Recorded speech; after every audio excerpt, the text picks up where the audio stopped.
I feel what we did at LIGA was much more of a kind of interpretive speculative work, kind of trying to produce some kind of knowledge by way of bringing together different things, right?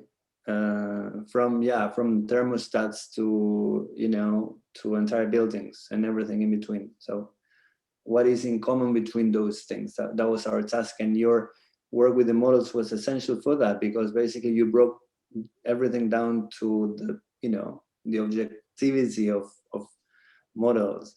But now we're doing something completely different. It's very little of speculative work here. This is really hands-on, like we need to build this thing, and so just technical drawings.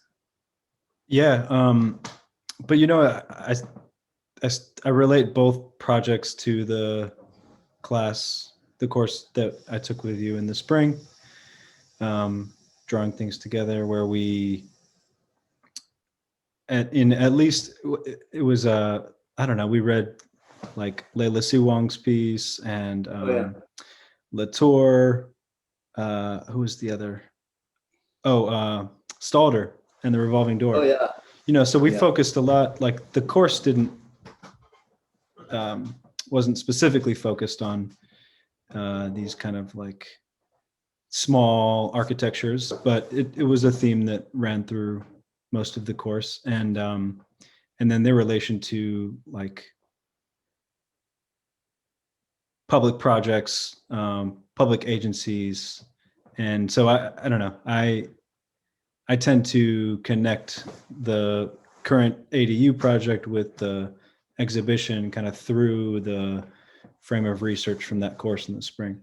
Yeah, no, that's a good point. It is, in a way, it's still part of the miniature architecture that we've been talking about for some time.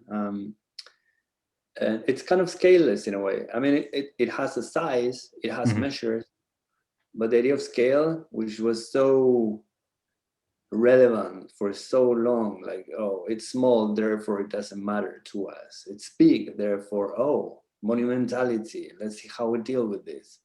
This is so interesting, right? Like, if you remove scale from the equation and you just talk about sizes, I mean, scale is an instrument anyway. You cannot do away with it, but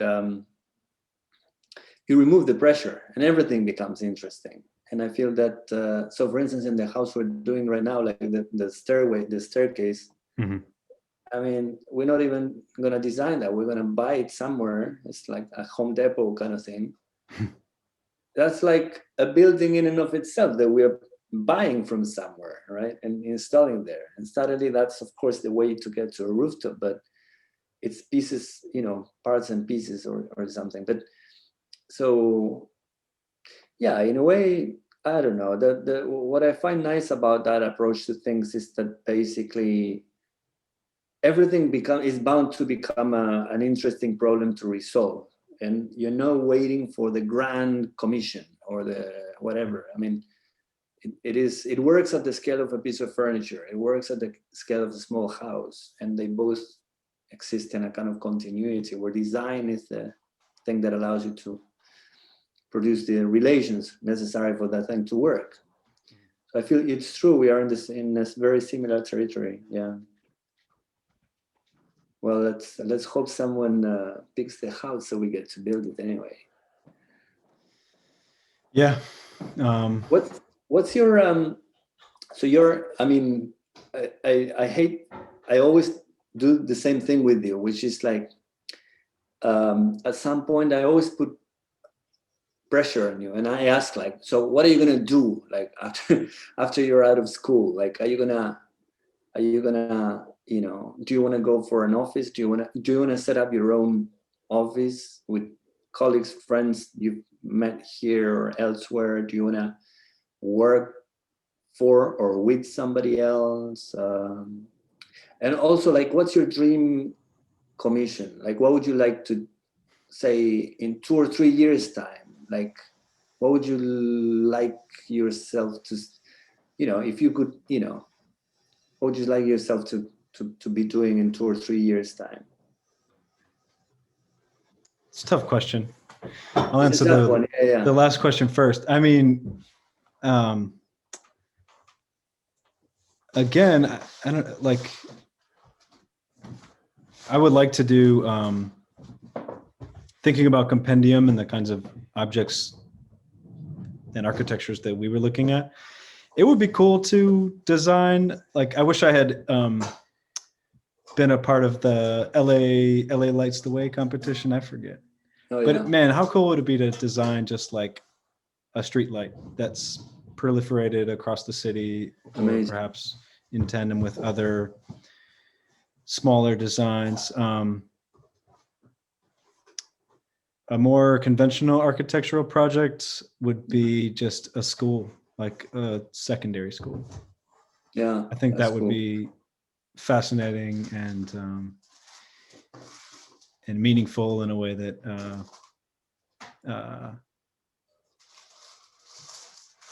other I guess programs don't always appeal to me. In terms of how I would like to practice, I don't know. I think I'd like to try a couple different modes of practice, and like thinking about, let's say, the size of the office. So I don't. Yeah, I'd be interested in working at a large office just to try to understand the process behind delivering a large project. What's funny about that is that I mean, you've seen it like right now with this tiny little design that we're working with. Mhm. You know, that we need to submit to the city. Essentially, you learn as you do. Like you don't actually need to go to a big office to learn. I mean, of course, it means it's a pedagogical instance because you're familiarized with things that otherwise it would take a very long time for you to be exposed to. So it's, you know, those things are condensed, but in a way, it's, yeah, you know, it's one of the funny things I find, at least, about architecture is as soon as you're out of school and you begin to be exposed to your first commissions, no matter how small or medium or large, hopefully, you may have learned from other people, but then when you're faced with the reality of the whole thing, there is a learning that you cannot avoid. It's just you and the thing, and every process is kind of different in some weird way. Which is to say, you should start your office right away. Well, that was the second half of my answer, is that, yeah, I would love to just go out on my own immediately and kind of accept what you just described, in that, yeah, there will be a steep learning curve, no matter whether you're kind of on your own or with a crew or a large kind of outfit.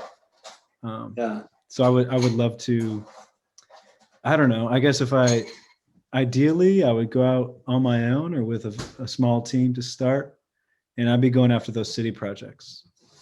I'd be on LA BVN, trying to redesign office spaces or streetlights, or eventually, you know, secondary schools.